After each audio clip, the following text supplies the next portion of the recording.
Hi guys, so I'm back again with another video, and today I'm talking about what I love about Switzerland versus not so much like about London. In a way, I'm going to be doing some comparisons, so hope you enjoyed the video, and don't forget to comment, subscribe and like the video. Thank you.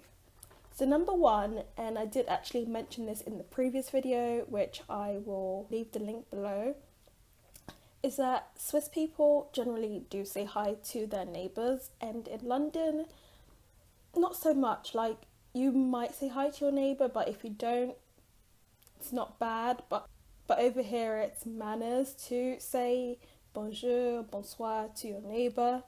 But in London, not so much. So I do appreciate that, and I guess you begin to feel a sense of community and just know who your neighbours are and who the people are around you.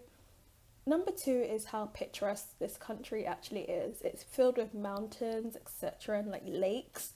So, so if you decide to take the train, which I highly recommend if you do come to Switzerland, you will be blessed with beautiful scenery. And in London, there is really nice scenery, but the trains, not so much. And it's common. So over here, if you're traveling from Geneva to maybe Zurich or Lausanne for work. Zurich is a bit far from Geneva for work, but you'll be blessed with beautiful scenery.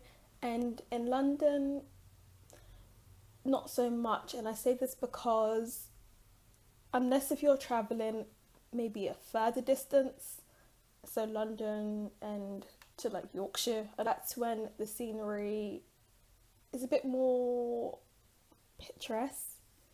But over here, I guess it's a bit more majestic in terms of the mountains and the lakes. So in that respect, Switzerland, you're doing well. Number three is that I'm always astonished by the thoughtfulness of a stranger, opening the door for me, to let me go first on the tram.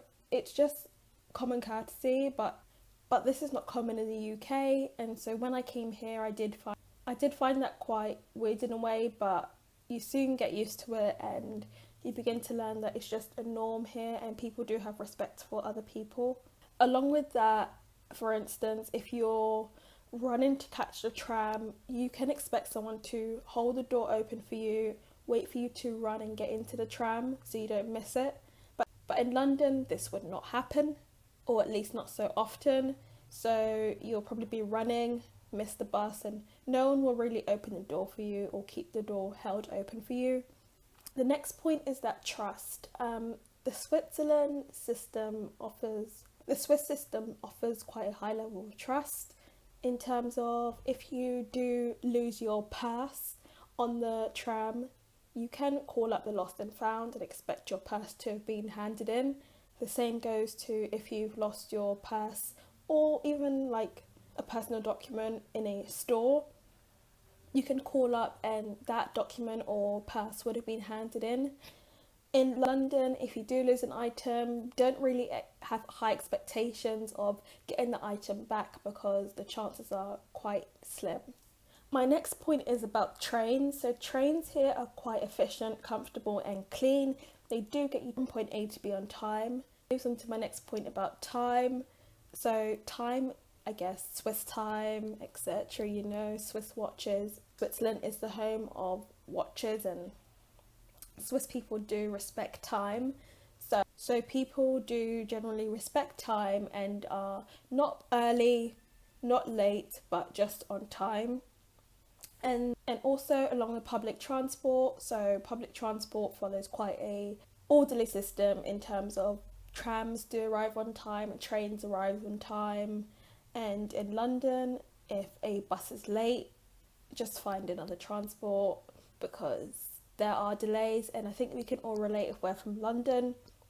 The TfL, delays, closed, you know the deal. And along with that is, in Switzerland, people are generally not in a rush to get to work or just to get around to their daily activities. But we all know the hustle and bustle of London. People are running around trying to get their train. in the morning you see people finishing their last piece of toast, just in a rush to get to work, but over here that's not very common. So I hope you enjoyed the video. Also comment below, let me know your thoughts if you are living in Switzerland or the UK, and let's talk.